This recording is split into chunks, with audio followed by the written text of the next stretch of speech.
Bismillahirrahmanirrahim. Assalamualaikum warahmatullahi wabarakatuh. Waalaikumsalam warahmatullahi wabarakatuh. Alhamdulillah rabbil alamin. Alhamdulillahilladzi khalaqal mauta wal hayata liyabluwakum ayyukum ahsanu amala wa huwal azizul ghafur. Asyhadu an la ilaha illallah wa asyhadu anna sayyidana Muhammadan abduhu wa rasuluhu la nabiyya wa la rasula ba'dah. Allahumma fassalli wa sallim wa barik ala hadzal nabiyyil karim sayyidina wa habibina wa syafi'ina wa maulana Muhammadin wa ala alihi wa ashabi ajma'in. Rabbi israh li sadri wa yassir li amri wa hlul 'uqdatam min lisani yafqahu qawli. Amma ba'd. Segenap pengurus masjid Raudatul Hakim yang saya hormati, yang tadi sudah diberikan sambutan oleh Pak Dokter, terima kasih Pak atas tempatnya. Teman-teman dari Karib dan perwakilan supporter yang hadir pada siang hari ini, saya pakai syal Indonesia, ya. Ini artinya kita ini walaupun berbeda-beda kecintaan terhadap klubnya, tapi tetap berada di bawah naungan Indonesia. Kita semua mencintai timnas Indonesia. Sebelum kita mulai, karena waktu saya juga nggak lama, ini sebentar lagi kalau nggak salah sudah masuk asar, ya. Saya minta sekali, tolong dibacakan doa, kirimkan untuk sahabat saya, guru saya, teman seperjuangan saya, selalu berada di samping saya ketika berdakwah kemana-mana. Seorang penggerak dakwah yang luar biasa yang telah mengislamkan ribuan orang. Seorang aktivis yang merelakan hartanya dihabiskan untuk menolong orang-orang yang terdampak pandemi corona. Koh Stephen Indra Wibowo, yang Allah Subhanahu wa taala lebih mencintai dia. Malam Jumat yang lalu beliau dipanggil. Kami shock, kaget karena siang-siang kita masih ngobrol. Tapi itulah takdir kematian, itulah skenario Allah Subhanahu wa taala. Allah lebih mencintai beliau. Khususan ila ruhi akhina Koh Stephen Indra Wibowo. Syari'illahum al-Fatihah. A'udzu billahi minasyaitonir rajim. Bismillahirrahmanirrahim. Alhamdulillahirabbil alamin arrahmanir rahim maliki yaumiddin. Iyyaka na'budu wa iyyaka nasta'in ihdinas siratal mustaqim. Shiratal ladzina an'amta 'alaihim ghairil maghdubi 'alaihim waladdallin.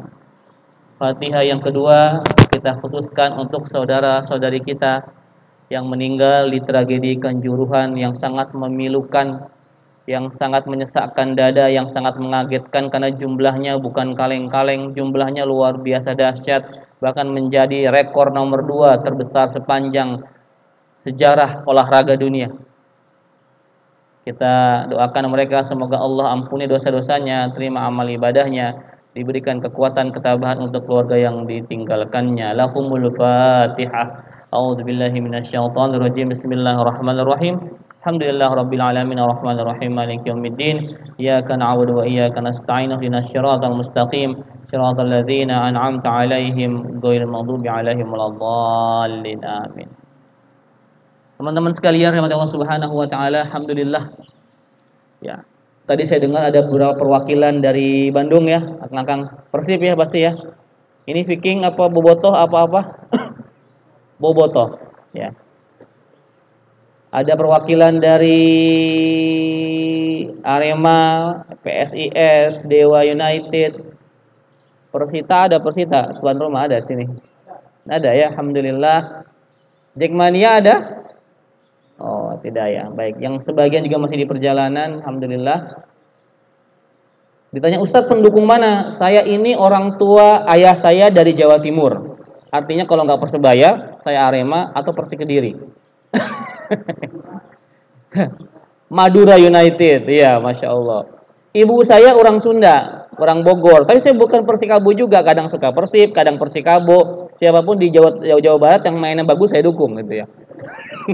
Saya sederhana itu, sesimpel itu, biar aman ya. Tapi saya mencintai Indonesia. Dan alhamdulillah saya ditempatkan punya rumah hanya 10 menit dari Pakansari. Rumah saya di sepanjang jalan menuju Pakansari. Kalau antum ke Pakansari pasti lewat rumah saya. Dan saya mengalami ketika Jackmania dan Viking sempat bertempur beberapa tahun yang lalu, itu melewati depan komplek rumah saya. Kaget. Saya kira sudah tidak ada hooliganisme di Indonesia, ternyata masih ada pada waktu itu. Ya, teman-teman sekalian, saya kalau ngomong kajian sudah sering. Saya mau ngomongin bola aja sekarang. Ya, ini jujur, saya bawa kaos bola ini. Bawa kaos bola timnas Indonesia. Cuman saya lihat nggak ada yang pakai jersey di sini. Jadi saya ganti baju koko.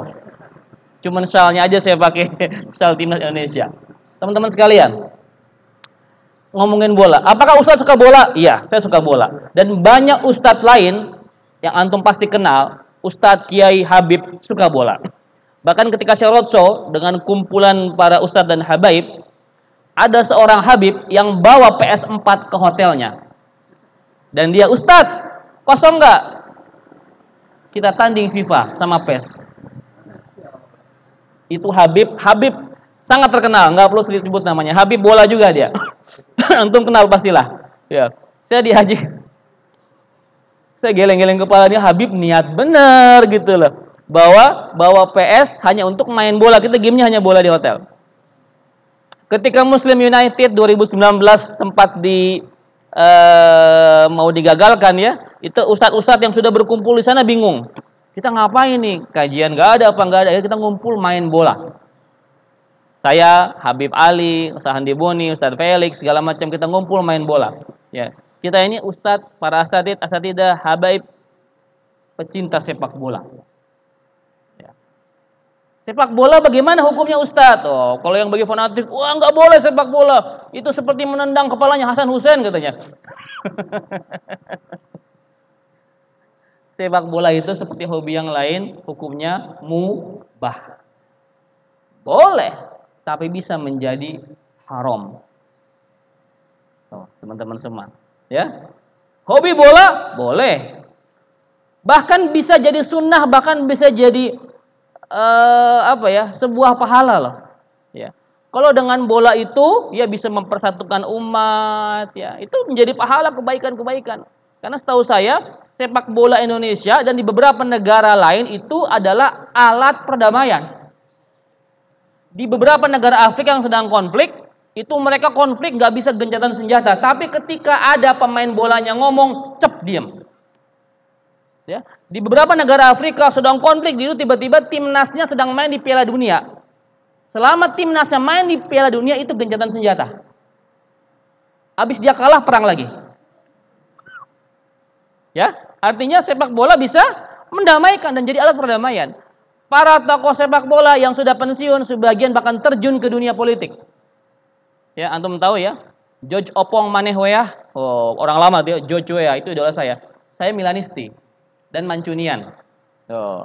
Tapi Mancunian agak kurang sekarang karena kalah mulu. Milan juara, gue senang Milanisti. Kalau pas Milan kalah saya Mancunian, berubah gitu ya. Ya tergantung siapa pemain bagus lah. Sekarang lagi senang sama rivalnya MU, City, senang banget saya gitu kan. Jadi saya mah bunglon lah saya. Ya. Saya penggemar sepak bola cantik gitu saja, nggak terlalu fanatis ya. Gitu ya. Gitu ya. Banyak tokoh-tokoh sepak bola menjadi tokoh politik. Artinya apa? Memang sepak bola ini bahasa universal, bahasa perdamaian. Ya. Esensinya kan fair play, gitu ya. Kalau antum lihat tuh mau masuk bola, pada bawa bendera kan fair play. Dan FIFA sangat ketat akan aturan sepak bola. Ya, terutama masalah rasisme dan kekerasan. Antum melempar kulit pisang aja, itu sudah rasisme di sana. Kalau di kita jangan kulit pisang, aqua, nanas, manggis, duren, masuk semua ke stadion. Kemarin saya terakhir nonton bola di Pakansari ketika Indonesia lawan Curaçao. Ya, tahu ya? Menang 2-1. Alhamdulillah, untung menang. Ya. Untung menang, rumah saya dekat 10 menit jaraknya. Tapi kan karena hujan saya bawa mobil sama anak saya. 2 jam saya nungguin parkir, karena apa? Di depan saya ada beberapa mobil, itu supporter Indonesia yang sangat euforia. Wah seneng banget, sampai sejam di dalam stadion gak keluar-keluar. Ini gue mau pulang ini gitu kan. Tapi kan udahlah, lagi happy, biarin lah. Gitu ya. Itu ketika ada satu orang pemain Curaçao yang kena kartu merah nomor 7, Bakuna, betul namanya ya. Wah, itu segala macam masuk ke stadion. Padahal kita masuk stadion kan diperiksa ya. Diperiksa botol-botol minum semua dimasukin ke kantong plastik gitu ya. Itu masih masuk. Artinya apa? Memang Indonesia ini sangat fanatik terhadap sepak bola. Ketika sudah ke timnas sih it's okay lah, walaupun memalukan juga sih kadang-kadang ya, memalukan juga apalagi kan dia pemain Liga Inggris tuh katanya kan. Ya baru tahu di Indonesia kayak begini gitu ya. Nah, sebenarnya gimana teman-teman semua? Ketika Anda mendukung sebuah klub ya, apa sih yang dicari gitu? Pasti sebuah kebanggaan daerah ya, fanatisme daerah dan sebagainya. Ini kejadian kekerasan sepak bola di Indonesia kan bukan setahun 2 tahun ya, tapi sudah menjadi seperti apa ya? Seperti nggak habit, si culture ya.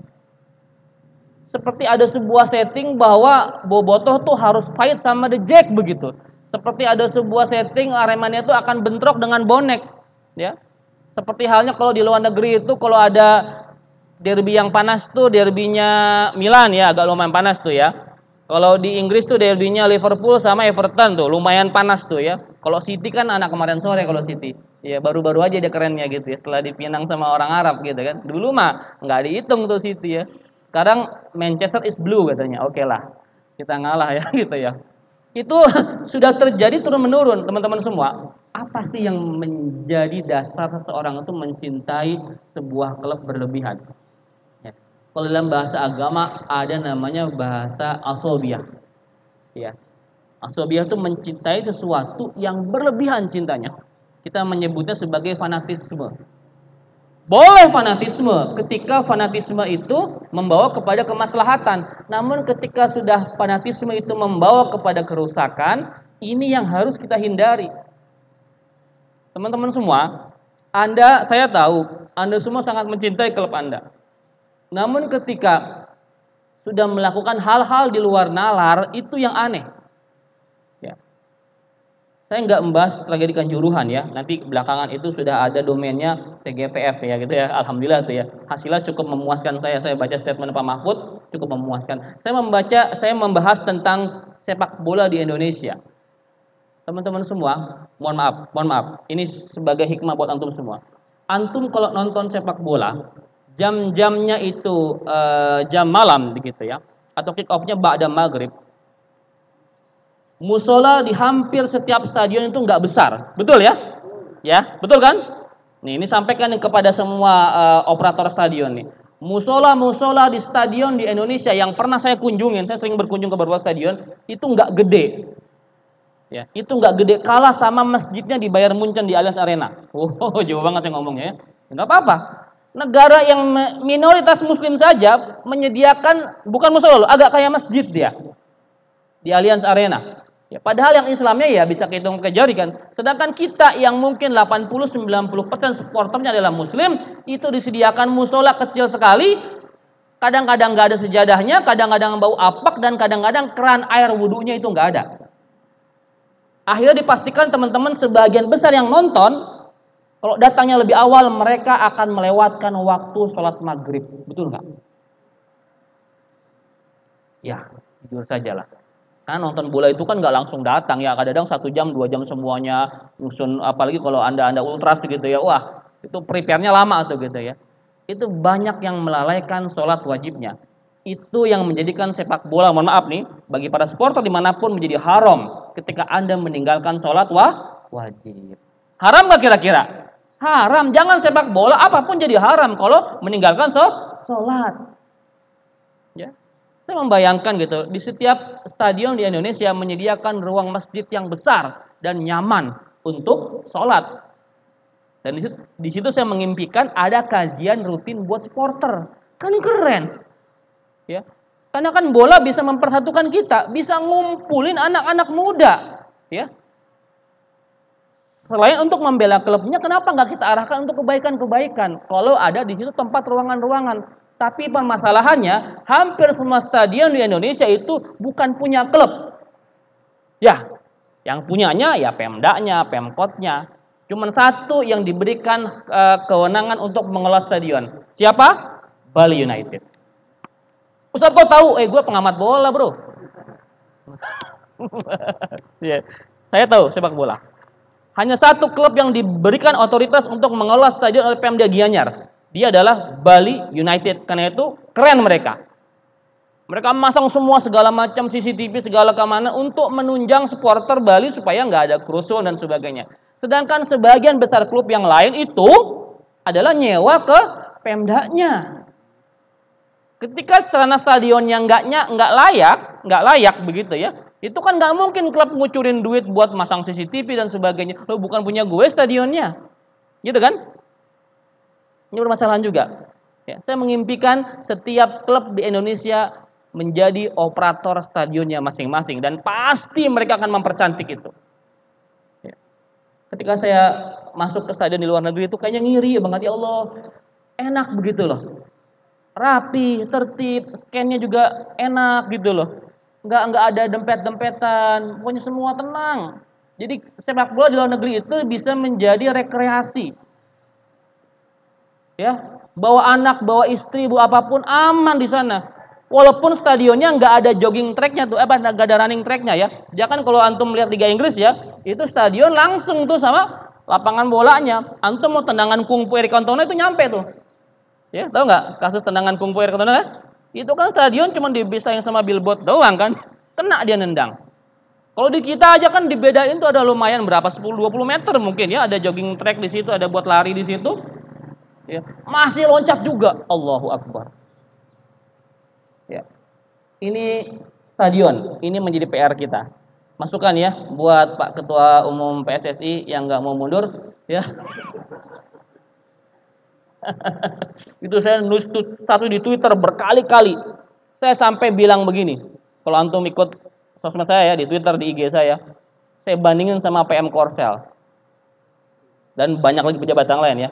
Perdana Menteri Korea Selatan itu mundur ketika ada kapal feri yang tenggelam gitu ya, yang menyebabkan ratusan orang meninggal dunia. Selevel Perdana Menteri aja rela mundur. Ini selevel ketua organisasi aja nggak mau mundur. Alasannya apa? Mundur bukan bagian dari solusi, kata dia. Saya mau bertanggung jawab. Mundur itu bentuk pertanggungjawaban dan rasa malu. Ini yang nggak menjadi budaya di Indonesia. Kehitung pakai jari pejabat di Indonesia yang pernah mundur. Antum sebutin siapa? Nggak. Kenapa? Karena di mindset pejabat Indonesia, jabatan adalah anugerah. Jabatan ini diperebutkan. Kursi ini dicari, diperjuangkan. Sogok sana sini, money politik dan sebagainya. Sehingga ketika dia sudah mendapatkan jabatan, dia nggak akan mau turun, nggak rela turun karena nggak dapetinnya susah. Islam memandang jabatan apa? Sebagai musibah. Musibah jabatan. Abu Bakar ketika diangkat menjadi khalifah, apa ucapan pertamanya? Alhamdulillah, tidak. Apa ucapannya? Innalillahi wa inna ilaihi rajiun. Teman-teman tuh, pejabat selevel Abu Bakar As-Siddiq kan presiden yang khalifah ya. Itu diangkat, dia ngomong apa? Innalillahi wa inna ilaihi rajiun. Pejabat di Indonesia pas dilantik syukuran 7 hari 7 malam. Tuh, ya. Itu yang membedakan, sehingga nggak berat tuh, nggak akan mau mundur. Alhamdulillah semalam kemarin malam ya, Pak Mahfud ngomong hasil investigasi tim gabungan independen pencari fakta bahwa dari rekaman 32 titik CCTV di Stadion Kanjuruhan itu kata beliau kejadiannya jauh lebih dahsyat dibanding yang beredar di sosial media dan di televisi. Antum pernah lihat videonya ya? Kata beliau begini, ada 2 orang keluar, yang satu selamat, yang satu meninggal dunia. Yang selamat pengen nolongin teman yang lain, dia akhirnya meninggal dunia juga. Itu semua terekam di 32 titik CCTV yang ada di Stadion Kanjuruhan. Saya bersyukur kepada Allah, CCTV-nya nggak rusak. Ya, karena banyak kasus di Indonesia tiba-tiba CCTV-nya sambar petir lah, rusak lah. Makanya wahai para pejabat Indonesia, beli CCTV yang mahal dikit, ya nggak cepet rusak. Gitu ya. Banyak kasus yang CCTV-nya hilang, rusak dan segala macam gitu ya. Untungnya 32-nya semuanya nggak ada yang rusak, keren tuh. Ya. Akhirnya setelah disimpulkan oleh Pak Mahfud dan timnya bahwa memang ini bukan kerusuhan, teman-teman semua. Teman-teman Ramania, ini bukan karena antum. Ini kata beliau nih, kata TGIPF sebenarnya ya, itu adalah pembunuhan, kata Pak Mahfud. Oh ya. Tuh. Iya, teman-teman. Saya ini kan pecinta bola sama kayak antum ya. Antum kan yang di sini ada nggak pecinta Liga Italia? Ada ya, supporternya? Juventini ada? Milanisti nggak ada? Oh, nggak ada semua. Kalau antum suka nonton Liga Italia, ada sebuah budaya setiap akhir kompetisi, pasti semua supporter mau menang, mau kalah, mau juara, mau degradasi, dia akan turun semua ke lapangan. Pernah lihat nggak? Ya. Jadi semua supporter akan turun dari stadion ke lapangan di akhir kompetisi. Ngapain tuh? Minta kaosnya, tanda tangan, atau segera memeluk, atau sekedar selfie. Itu menjadi sebuah budaya dan aman-aman aja. Jadi orang masuk ke stadion itu bukan yang pertama kali. Memang sih sebenarnya nggak boleh kalau di Indonesia, kan ada aturan yang kan nggak boleh masuk stadion. Tapi yang kemarin saya lihat dari beberapa tayangan video yang beredar, dan juga kata Habib Anis, sahabat saya, Habibnya Arema begitu kan. Supporter yang nyolong masuk ke stadion itu bukan buat rusuh. Mau rusuh masih apa? Orang sendirian kan, nggak ada bonek di situ kan. Di situ semua pendukung Arema. Karena boneknya nggak ada yang ke situ. Mereka turun itu untuk katanya mensupport, mendukung, menguatkan. Udah nggak apa-apa. Ya yuk bisa yuk semangat yuk. Kepada para pemain yang habis kalah oleh Persebaya. Itu tujuannya. Tapi disikapi berlebihan oleh aparat sehingga terjadi kasus tragedi Kanjuruhan yang membuat geger dunia. Allahu Akbar. Saya nggak minta pendapat antum siapa yang salah siapa yang benar, cuman saya ada di barisan supporter. Dari kemarin kalau antum cek sosial media saya ada di barisan supporter Arema. Ya. Ketika ada seorang pengamat di sebuah kanal YouTube, inisialnya Cokro TV, inisialnya. Ya, inisialnya dia satu sama saya si alma mater. Sama-sama tinggal di Bogor, inisialnya AA. Sebut saja Adi Armando orangnya begitu ya. dia ngomong katanya supporter Aremania jagoan. Wah, saya langsung marah-marah tuh. Saya marah-marah sama dia. Alhamdulillah teman-teman Aremania sudah mengajukan ke polisi kan. Gitu teman-teman ya. Supporter Arema pada waktu itu ya salah adalah, cuman saya bilang enggak banyak. Ya. Yang lebih salah adalah penanganannya. Yang saya lucu ketika ada kemarin statement siapa ya, Kadif Humas apa begitu yang ngomong katanya yang menyebabkan meninggal di Kanjuruhan itu bukan karena gas air mata yang sudah kadaluarsa, tapi karena kehabisan nafas katanya. Ya, iya aja dah. Ya betul sih kehabisan nafas. Ya.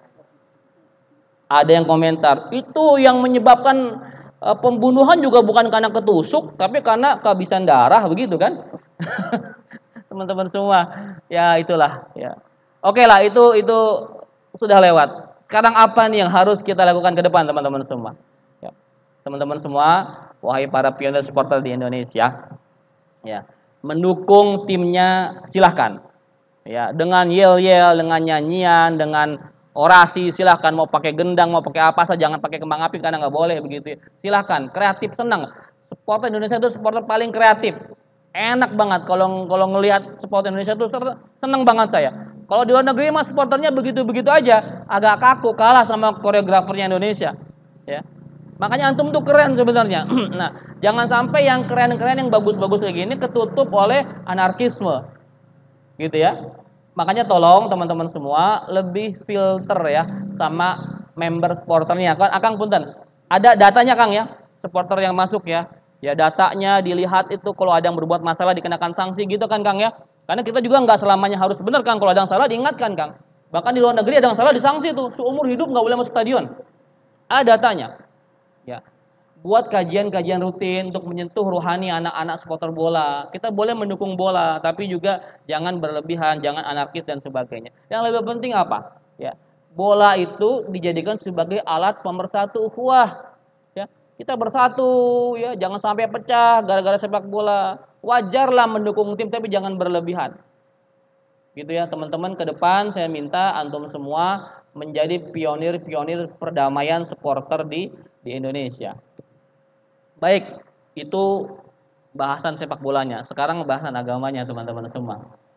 Ada sebuah ayat yang sangat kita hafal ya, surah Al-Hujurat ya, a'udzubillahi minasyaitonirrajim, innamal mu'minuna ikhwah. Sesungguhnya orang-orang beriman itu bersaudara. Fa aslihu baina akhwaykum, maka damaikanlah persaudaraan di antara mereka. La'allakum turhamun, agar kalian mendapatkan rahmat. Teman-teman semua yang hadir di sini, kita ini semua saudara.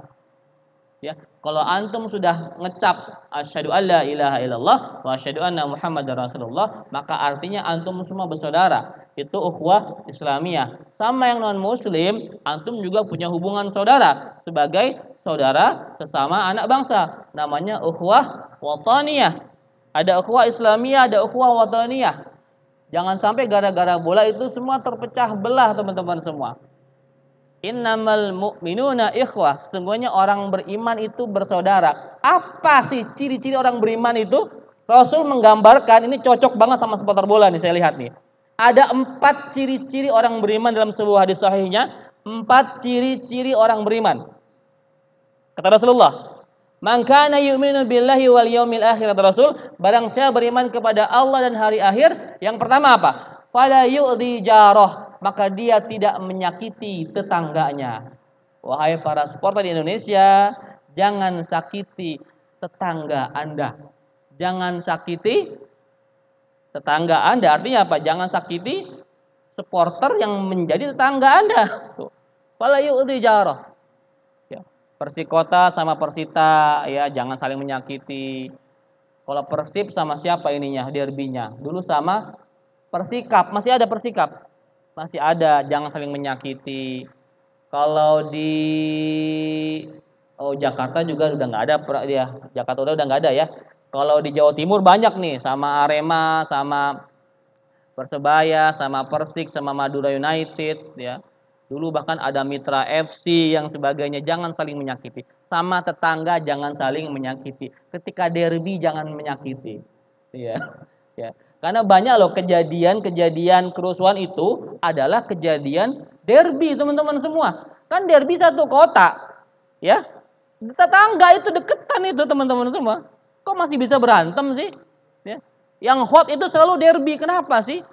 Ingin menjadi penguasa kota itu mungkin. Nah, ini tolong teman-teman semua. Kata Rasulullah, fala yu'dhi jarah, maka jangan menyakiti tetangganya tuh. Teman-teman semua, supporter Indonesia, jangan sakiti supporter satu kota Anda.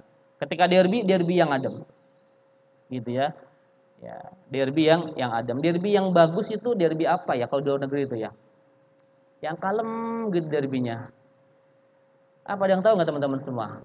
Kalau di London sih agak panas tuh ya. Ya, ada nanti malam El Clasico ya. Itu bukan derby ya, tapi jadi derby itu. 5 menit lagi. Oke, siap. Baik. Yang kedua, man kana yu'minu billahi wal yaumil akhir. Barang siapa beriman kepada Allah dan hari akhir, kata Rasul nih, fal yukrim dhaifahu. Orang beriman ciri khas yang kedua apa? Fal yukrim dhaifahu, maka dia muliakan tamunya. Wahai para supporter, muliakan tamu supporter dari luar kota yang datang ke kota Anda. Nah, tuh. Rasul tahu aja nih, Masya Allah ya. Tadi jangan sakiti tetangga, teman satu kota, jangan sakiti tamu dari luar. Bobotoh, Viking, kalau kedatangan Jackmania, kedatangan Bonek, kedatangan Aremania, semua disambut, dijamu. Falyukrim dhaifahu. Jamu enggak, Bro? Kang? Enggak. Atau jamu, Kang? Saya kalau pas lagi ada bola main Persib, pas eleh gitu nya, saya enggak berani ke Bandung. Kenapa? Plat mobil saya B. Ya, teman-teman, saya juga senang sama Persib, kan saya orang Sunda juga. Cuman plat saya masih B begitu ya. Kalau saya datang ke sana ada supporter lagi error begitu kan, bisa aja mampir tuh batu kan ke mobil begitu ya. Nah, teman-teman semua, orang-orang beriman kata Rasul itu memuliakan tamunya. Wah. Saya mengimpikan nanti ke depan para supporter Indonesia menjamu tamu supporternya. Tuh kan? Datang Jackmania ke Bandung begitu kan. Disambut, ayo semuanya nginep di gazebo, bisa misalkan begitu ya. Atau di mana disambut ya. Begitupun kalau pas Bobotoh Viking datang ke Jakarta disambut juga sama Jackmania begitu. Perdamaian nih, Masya Allah ya. Ciri orang beriman memuliakan tamunya. Yang ketiga, man kana yu'minu billahi wal yaumil akhir falyasil rahimahu. Ciri orang beriman ketiga apa? Falyasil rahimahu. Menyambung tali silaturahim. Nih, kayak begini. Ngumpul antar supporter, teman-teman semua. Guyup gitu ini. Ikrar bareng-bareng. Falyasil rahimahu. Ya, menyambung tali silaturahim antar supporter di Indonesia. Yang terakhir yang keempat, man kana yu'minu billahi wal yaumil akhir falyakul khairan aw liyasmut. Ciri orang beriman yang keempat apa? Dia ngomong yang baik-baik aja atau diam. Artinya apa? Wahai para supporter, jangan saling mencela. Nah, tuh. Ya, hati-hati tuh ngomong-ngomong di stadion, teriak-teriak, jangan maki-maki, jangan mencela. Ya. Jangan mencela, termasuk jangan mencela wasit. Wasit goblok, jangan begitu dah. Aduh, sedih. Digoblok-goblokin ribuan orang, gimana rasanya antum coba? Kebayang kan? Ya, tolonglah agak beretika dikit. Saya nggak pernah loh mendengarkan orang luar negeri stupid referee nggak ada. Ya paling gitu ya. Kalau aja mah nggak apa-apa lah. Jangan sampai maki-maki goblok-goblokin wasit, dia juga anak orang, begitu kan ya. Itu ciri 4 orang beriman dan cocok loh sebagai ciri 4 supporter ya. Yang pertama tadi apa? Tidak menyakiti tetangganya, teman sederminya ya. Yang kedua apa? Memuliakan tamu di luar kota dimuliakan. Yang ketiga apa? Sambung silaturahim, guyup antar supporter. Yang keempat apa? Jangan ngomong-ngomong yang buruk. Kalau nggak bisa ngomong baik, mendingan diam. Ya. Baik, kita kasih kesempatan Ustaz untuk tanya jawab mungkin. Siap. Karena momen yang luar biasa nih dari teman-teman daerah juga. Oke. Silakan teman-teman acungan tangan bisa sharing langsung dengan Ustaz nih. Mau tanya apapun bebas, silakan. Ya, teman-teman. Yang bertanya. Bobotoh dulu. Ya. Bobotoh enggak?